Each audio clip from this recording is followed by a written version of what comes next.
This recipe is available in Marathi as well as English. For English, refer description below a video to see the ingredients and procedure to follow. Thank you.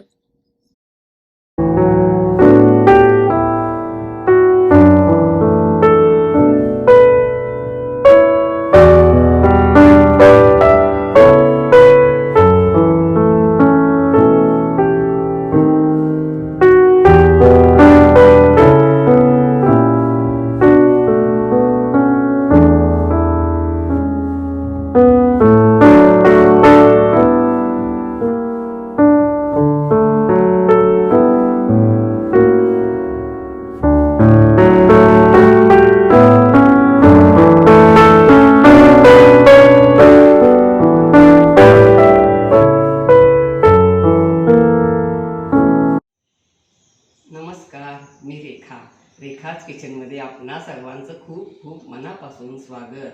आज आपण करायला एकदम सोपा आणि पटकन होणारा, पौष्टिक आणि पचायला हलका असणारा पारंपरिक पदार्थ करणार आहोत. तो म्हणजे नाचणीचे उंडे म्हणजेच रागी उंडे.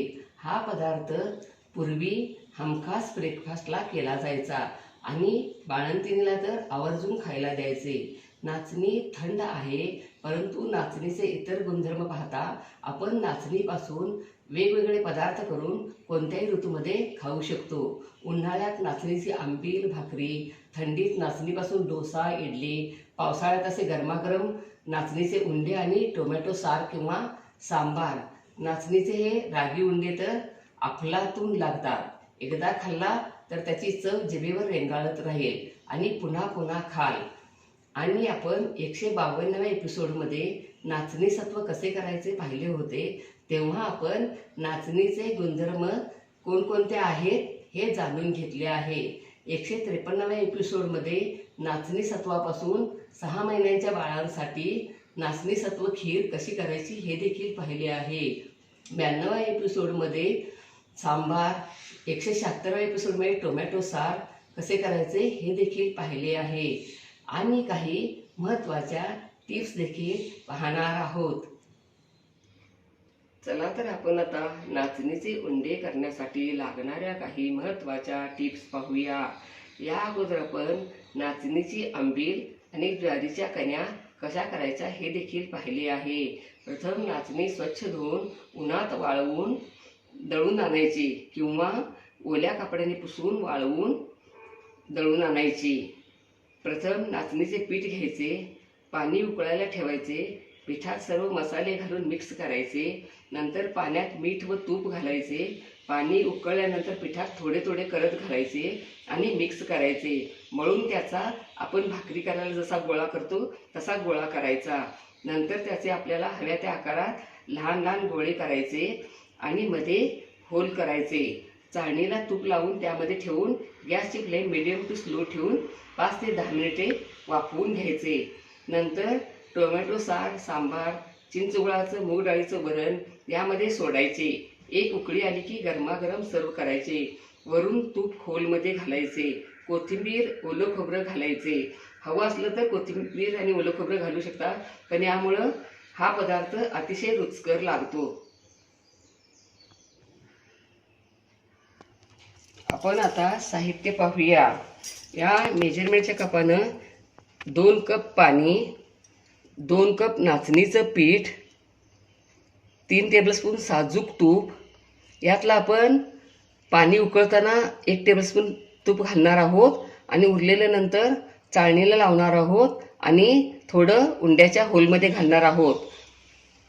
ओलं खोबरं, 1 टीस्पून ओवा, 1 टीस्पून जिरे, 1 टीस्पून हिंगपूड, अर्धा टीस्पून मेथ्या, अर्धा टीस्पून मीठ, 2 बारीक चिरलेली कोथिंबीर आणि आपण आता पाणी उकळायला ठेवूया.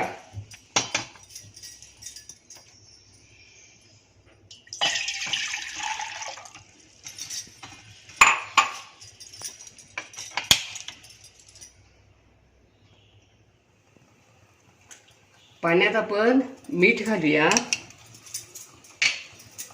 साजूक तूप घालूया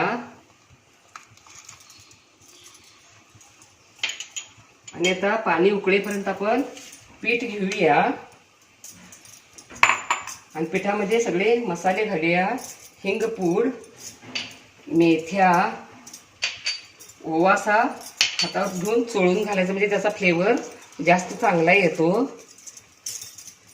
जिरे व्यवस्थित मिक्स करूया.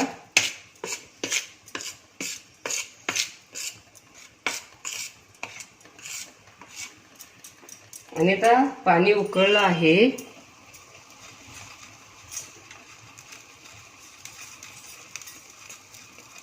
गॅस बंद करूया आणि हे उकळलेलं पाणी थोडं थोडं करत आपण पिठात घालूया. एकदम सगळं पाणी घालायचं नाही. शक्यतो 1.5 कपच पाणी घालायचं पिठात आणि लागलं तरच ह्याच गरम पाण्यानं पीठ व्यवस्थित मळून घ्यायचं. आणि या पद्धतीनं असं सगळं पाणी घालत आपण भाकरीच्या पिठाप्रमाणे थोडंसं घट्ट पीठ मळूया. बघा पीठ मळून झालं. याला थोडा तुपाचा हात असा लावूया. बघा असं या पद्धतीनं असं पीठ व्हायला पाहिजे. आणि आपण आता हा गोळा ठेवूया आणि तोपर्यंत आपण वाफवण्यासाठी पाणी गरम करायला ठेवूया. पॅनमध्ये पाणी घालूया. यामध्ये असं स्टँड ठेवूया. तुमच्याकडे स्टीमर असला त्यामध्ये वाफवलं तरी चालेल.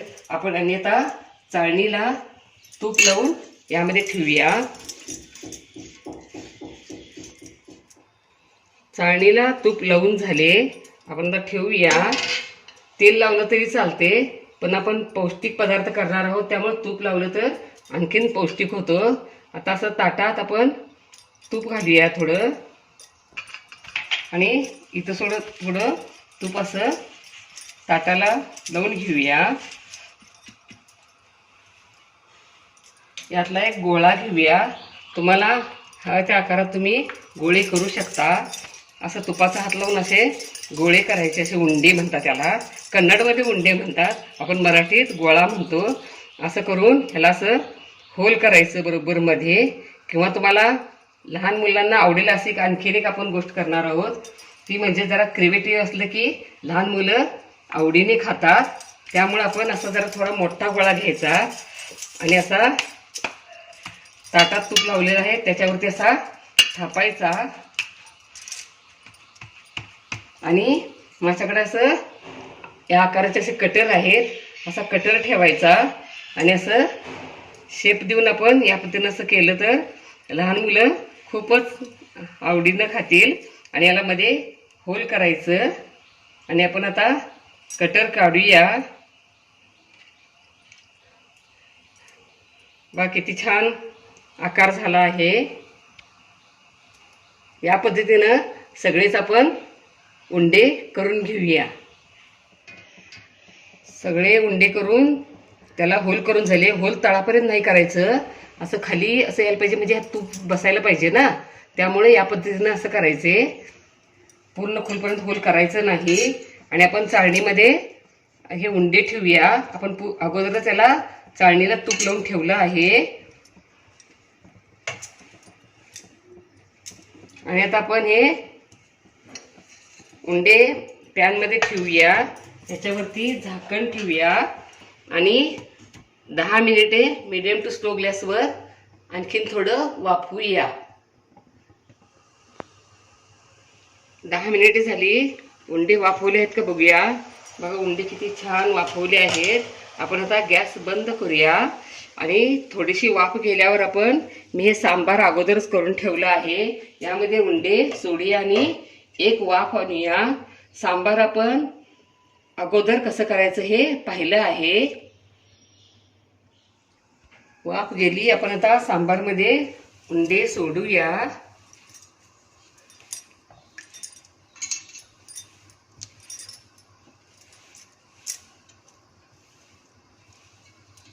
आणि फक्त थोडीशी वाफ येऊन देऊया आणि एकच उकळी आणूया.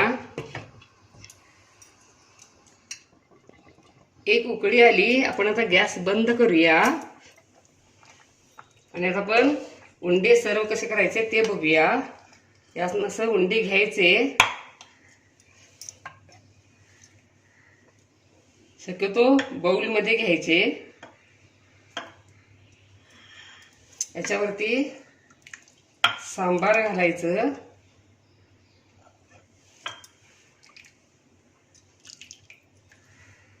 आणि याच्यामध्ये आता तूप घालायचं या होलमध्ये, साजूक तूप. आणि आता आपण याच्यावरती थोडीशी ओलं खोबरं आणि थोडी कोथिंबीर. आणि आता हे मस्तपैकी पौष्टिक, पचायला हलके नाचणीचे उंडे तयार. वाह, क्या बात है, लाजवाब. आणि सांबारचा तर घमघमाट सुटला आहे. मी अगोदर जरी महत्त्वाच्या टिप्स सांगत असले तरी मध्ये मध्ये एखादी महत्त्वाची टिप्स सांगत असते, तर तुम्ही व्हिडिओ शेवटपर्यंत बघत चला, म्हणजे तुम्हाला रेसिपी करायला अवघड जाणार नाही. आणि अशा पद्धतीने पौष्टिक, पचायला हलके नाचणीचे उंडे जरूर करून बघा. तुम्हाला नक्कीच आवडतील. लाईक आणि सबस्क्राईब करा. कमेंट बॉक्समध्ये कमेंट टाका. पुन्हा असेच भेटत राहू नवीन नवीन वेगवेगळ्या आणि छान छान रेसिपी घेऊन, महत्त्वाच्या टिप्ससह. धन्यवाद. मस्त खा आणि स्वस्थ राहा आणि आपले आरोग्य उत्तम ठेवा. Don't forget to like, share, comment and subscribe. Hit the notification bell ting to get the notifications whenever we upload the new video. Stay tuned for healthy, homemade and tasty recipes every week. Thank you.